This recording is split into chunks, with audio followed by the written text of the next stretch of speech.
गलतियों को सुधारा जा सकता है। तो अब क्या करना चाहिए? हमें किसी तरह उस औरत को वो कब्र दिखानी होगी जिसे वो ढूंढ रही है।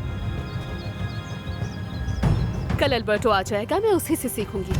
हाँ, फिर तो ये बहुत अच्छा हो जाएगा, है ना? हो सकता है कल वो तुम्हें लेकर जाएं और वहीं शादी के लिए प्रपोज भी कर दें।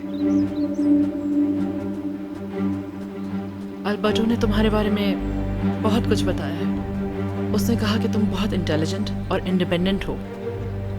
अब पता चल रहा है कि अल्बर्टो इसको इतना पसंद क्यों करता है।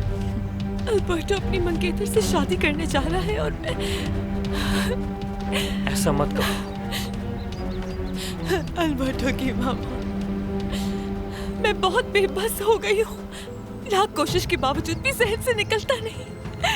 वो मेरी रूह में बस चुका है पूरी तरह। उससे प्यार हो गया है मुझे।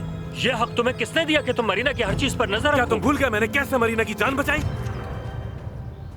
वो मेरी एहसानमंद है। अच्छा, तो इस वजह से उसकी जिंदगी पर सिर्फ तुम्हारा हक है? दोबारा ऐसा कुछ मत करना। कैसे समझूं इसे